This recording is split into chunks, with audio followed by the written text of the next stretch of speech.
moi, j'ai envie de vous demander, mais est-ce que vous n'êtes pas un peu fatigué? Est-ce que vous n'en avez pas un peu marre de tout ce manège qui commence de plus en plus à ressembler à un cirque? C'est chaque année pareil, c'est chaque année pareil. Ben, moi, je suis un peu lassé de tout ça.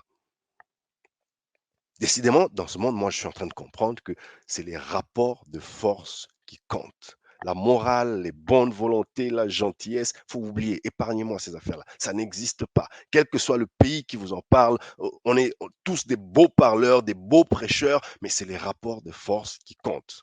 Donc, nous, Africains, nous devons déterminer notre cap de développement. Nous devons arrêter de compter uniquement sur la bonne volonté des pays riches. Il faut continuer à faire la pression comme actuellement à la COP27, pour que ceux qui doivent payent ceux qui doivent, parce que ça n'est pas une faveur.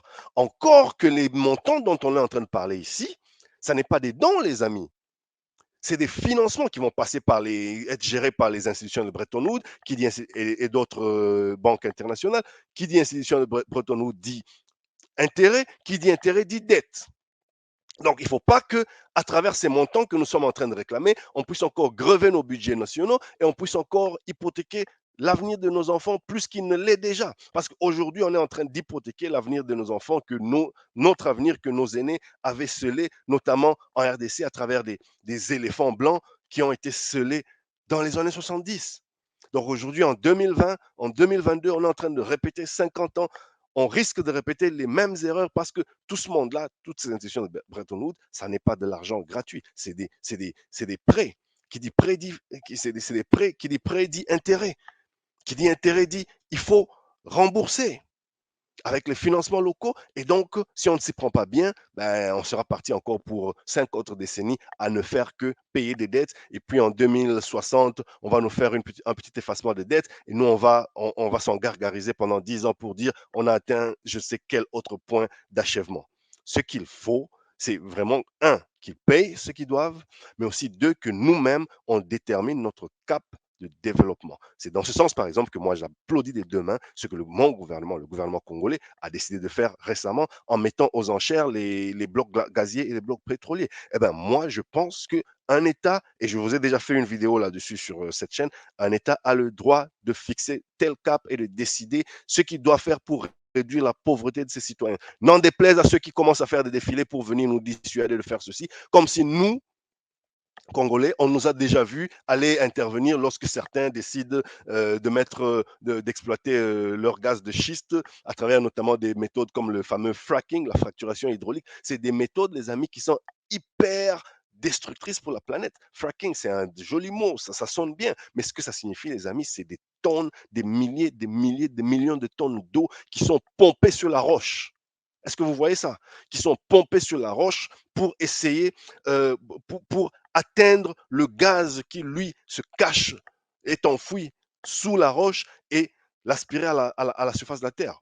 Donc, la prochaine fois qu'on vient vous emmerder parce que vous avez juste arrosé votre pelouse, dites-vous qu'il y en a, eux, qui pompent des milliards et des milliards de litres d'eau pour retirer le gaz de schiste du sous-sol et voilà, nous le vendre pour l'électricité et tout. Donc, un peu de justice, d'équité, mais aussi qu'on se fasse respecter parce que quand ça se passe sous d'autres cieux, je ne vois pas mes dirigeants aller s'ingérer pour dire que voilà, c'est pas bien de faire d'exploiter les gaz de schiste.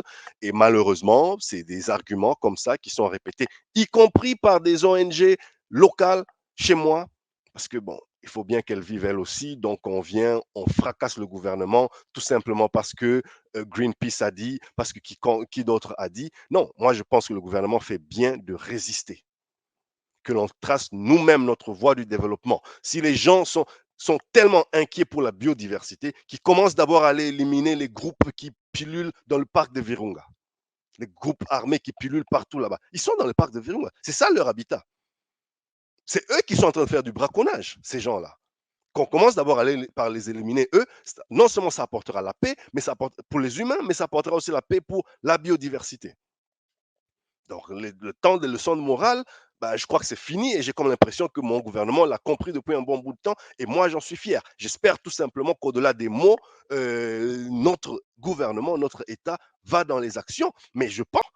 Donc, je disais, les amis, moi, je suis fier de mon gouvernement en ce moment parce que je pense qu'il a pris la mesure de ces enjeux et qu'il est en train de tenir bon envers et contre toutes ces pressions de tous ces donneurs de leçons qui, eux, exploitent le gaz de schiste quand il s'agit de donner du courant à leur population, qui, eux, rouvrent des centrales à charbon lorsque la Russie, la Russie n'envoie plus le gaz.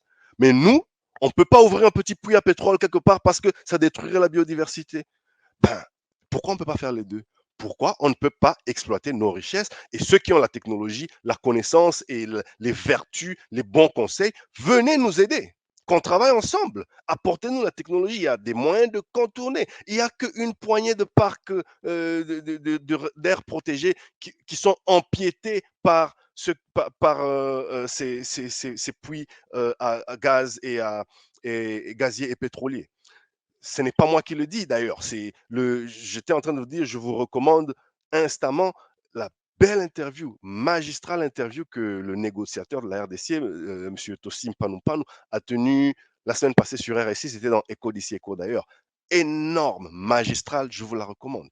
Ben, il vous explique que non seulement c'est pas comme si les parcs étaient superposés aux aires protégées, il y a par-ci, par-là, quelques petits empiètements, mais il y a aujourd'hui des technologies qui font qu'on peut les contourner.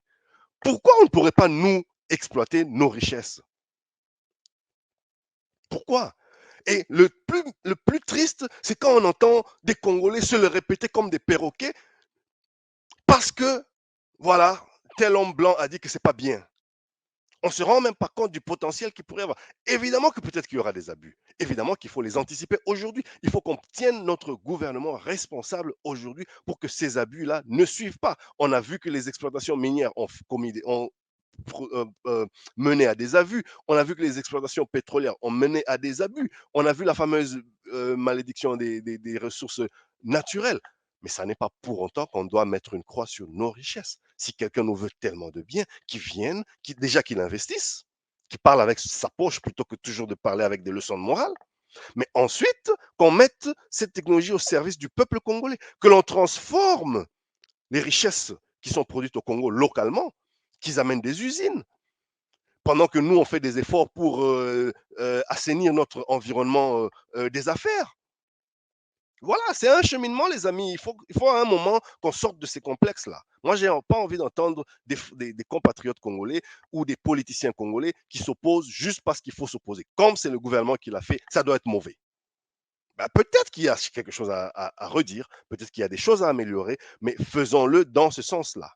Ne mettons pas une croix sur nos richesses parce que les uns ou les autres, eux, ils ont décidé. Et puis, c'est eux qui vont venir nous vendre leur gaz, leur pétrole et tout ce dont on a besoin. Non, qui viennent investir chez nous parce que ça produira des emplois, parce que ça réduira la pauvreté, parce que ça aidera, voilà, à rendre notre environnement plus viable. Et à la fin, c'est la planète, c'est tout le monde qui en bénéficiera parce que, je rappelle, nous sommes en train de parler pas d'un pays qui n'a rien à voir, qui est observateur à cette table des négociations, mais d'un pays qui compte 62% de la forêt humide, forêt équatoriale. Voilà, c'est pas n'importe qui. Quand on est conscient des enjeux que l'on représente, quand on est conscient de son poids, on le dit sans honte, sans peur, sans regret. Parfois, on n'a pas toujours la force de s'imposer, mais ça ne nous empêche pas de reconnaître ce qu'est nos forces à prendre ou à laisser. C'est pour ça que notre gouvernement, moi je dis, qu'on ne lâche pas, qu'on tienne bon, et que tous ces gens qui viennent nous enquiquiner nous laissent tranquilles, qui viennent investir et pas nous faire de la morale, parce que quelque part, il y en a marre.